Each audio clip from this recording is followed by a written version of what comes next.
American agents have made a hostile takeover. I have no other words for it. Even though U.S. authorities banned the work of the Russian mission in Seattle, it doesn't mean that we have no property rights.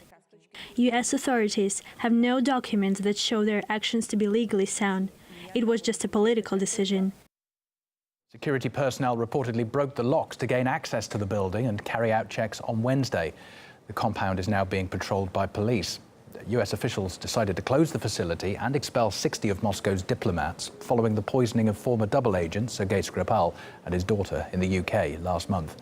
The US State Department says that the building no longer enjoyed any privileges or immunities and that its inspectors' actions were fully in line with the Vienna Convention on Consular Relations.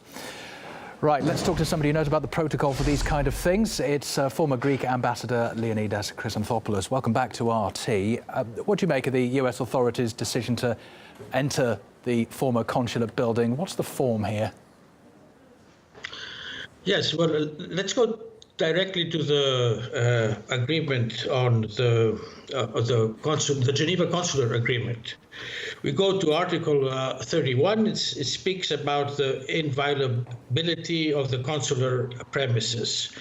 31, paragraph 2, it says specifically that nobody shall enter without the consent of the receiving of the sending country. So nobody can enter the premises.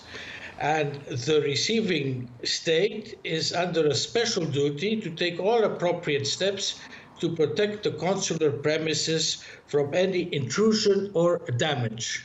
So there was an intrusion, and this was a violation of Article 31, paragraph 3 of the Convention on Consular Affairs of Geneva. Does that still the case if it's been closed? Pardon? Is that still the case if a consulate's been closed? Yes.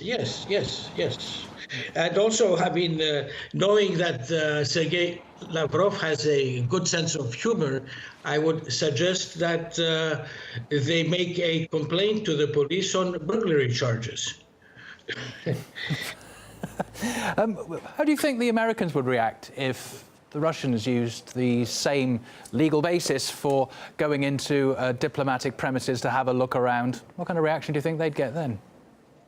Well, I would tell the Americans that I would remind them what happened in Iran when the U.S. embassy was taken over.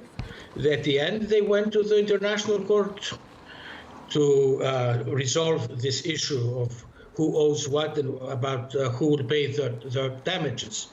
So, but the problem today in humanity is that nothing is being implemented. I mean, international law is no longer being implemented. We saw that in Syria. We saw the attacks, what happened there. So it's a general malaise of humanity, I can say.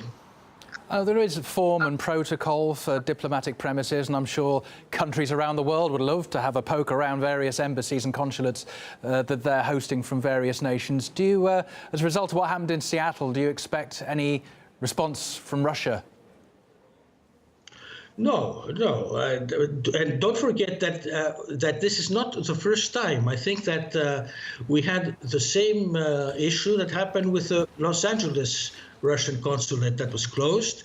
Again, after it was closed, the authorities broke into it, which is totally illegal. I mean, even when you break off the consular relations in case of war, the country that leaves usually leaves the consulate to the responsibility of a third state. So what is happening now is totally illegally what's being done, but I hope that Russia does not retaliate, because if we start retaliating on illegal activities, there is no end to that.